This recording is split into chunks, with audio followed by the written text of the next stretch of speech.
Good morning friends. मैं Prem Kumar Raj classes point में आप सभी का स्वागत करता है। मैं बात करूंगा संस्कृत विषय की, जो कि 8वीं कक्षा के संस्कृत के विषय पे मैं बात करूंगा। मैंने इससे पहले 2 पार्ट पर मैंने वीडियो बनाया था और आज मैं तीसरा पार्ट पे मैं बात करूंगा, जो कि हमारा पाठ है अस्माकम देशः। अस्माकम देशः मतलब होता है कि हमारा देश। हम अपने देश के बारे में मैं आज बात करूंगा, जो कि हम अपने देश में जो कि प्राचीन काल से होने वाले सांस्कृतिक साहित्यिक कार्यों पे जो इस पाठ में दिया गया है, उस पाठ से संबंधित आज मैं बात करने जा रहा हूँ। यह जो है कि हमारा देश का नाम भारतवर्ष है, जो कि इसके उत्तर में पर्वतराज हिमालय है और दक्षिण में हिंद महासागर अवस्थित है। जो कि यह जो दक्षिण में है वह हमारे भारत के भूभाग को छूते हुए यह गुजरता है। इस देश के निवासी को सरस्वती पुत्र के नाम से भी जाना जाता है, जो कि उसका अर्थ होता है भारतीय। तो यहाँ के जो लोग रहने वाले हैं वे सभी भारतीय होते हैं। तो इसमें जो है कि विशेष कि यहाँ की जो प्राकृतिक से संबंधित है, जो सांस्कृतिक है, जो साहित्यिक दृष्टि से आदिकाल से ही जो चला आ रहा है, आदिकाल जो कि प्रारंभिक काल, हिंदी साहित्य का प्रारंभिक काल माना जाता है, जो कि यह 1050 ईस्वी से यह आरंभ होता है, जिसको हम लोग दूसरे शब्दों में वीर गाथा काल भी कहते हैं। तो उसके विषय में जब मैं हिंदी साहित्य के इतिहास में मैं जाऊंगा और जब मैं इसका संबंधित में वीडियो बनाऊंगा तो मैं इसके बारे में पूर्ण जानकारी दूंगा। अभी मैं इस पार्ट पे मैं बात करता हूं कि यह आदिकाल से ही यह विश्व में अग्र रहा है, जो कि इस देश में अपने ज्ञान लोक, जो कि अपने ज्ञान के अर्जन के माध्यम से यह सर्वप्रथम पूरे विश्व में प्रथम स्थान प्राप्त करता है। और यहाँ पे ही वेदों के पुराणों की रचना की गई, जो कि रामायण, महाभारत, पुराण, गीता, ये सभी जो हमारे धर्म ग्रंथ हैं वे सभी इसी देश में रचना की गई है। और भारतीयों की संस्कृति एकता एवं पुराणों में महत्व योगदान देता है, जो कि यहाँ पे जो सभी देश के लोग, सभी धर्म के लोग यहाँ पे आते हैं, बसते हैं, अपना एक योगदान प्रदान करते हैं।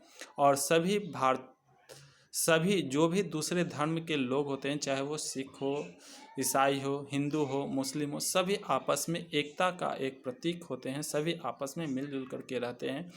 तो वे सभी जो होते हैं वे भारतीय कहलाते हैं। उनका महत्वपूर्ण योगदान रहा है। हमारे इस देश में गंगा जैसी पवित्र नदियाँ बहती हैं, जो कि बहुत ही महत्वपूर्ण है, जो कि यहाँ कभी भी पानी का कमी नहीं हुई है। और कुछ जो है कि हमारे यहाँ का धर्म स्थल है, जैसे कि बद्रीनाथ, केदारनाथ, जगन्नाथपुरी और रामेश्वरम जैसे विश्व प्रसिद्ध तीर्थ स्थान हैं, इसी देश में गौरव के प्रतीक हैं। कुछ लोग जाने की इच्छुक होते हैं और कुछ लोग जाते हैं और वहाँ अपने ईश्वर आराध्य के इष्ट देव की पूजा अर्चना करते हैं, जो कि हमारे संस्कृति से जुड़ा है, जो कि यह हमारे आदिकाल से ही जुड़ा चला आ रहा है। लेकिन आपसी फूट के कारण यह मध्यकाल में पराधीनता के कारण अपकर्ष का काल रहा है। मतलब मध्यकाल जो होता है वह भक्ति काल, जो कि आपसी मतभेद का भी रहा है। और यह जो मतभेद हुआ, जो कि जाति धर्म के संप्रदाय के आधार पे हुआ, और यहाँ पे स्वतंत्रता प्राप्ति के बाद वह पुनः यह देश जो हुआ वह विश्व का अग्रणी यानी कि सबसे अग्र देश माना गया और उससे देशों में श्रेणी में गिनाने जाने लगा। विज्ञान के क्षेत्र में सीवी रमन, जगदीश चंद्र बासु, मेघनाथ साहा, होमी जहांगीर भाभा इत्यादि ने, ये विक्रम साराभाई आदि वैज्ञानिकों ने महान योगदान दिया।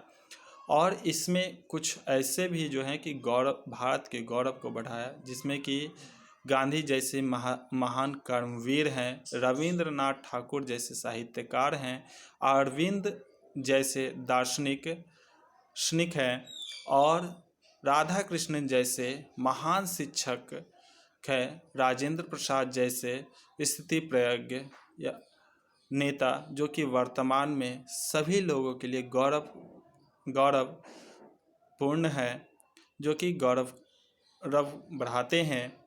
तो इस प्रकार से लोगों को जो प्रेरणा मिलती है इन सभी से, कुछ जो कवि बनना चाहते हैं, जो नेता बनना चाहते हैं, इन सभी से प्रेरणा पा करके वह अपने अपने क्षेत्रों में आगे की ओर बढ़ते हैं।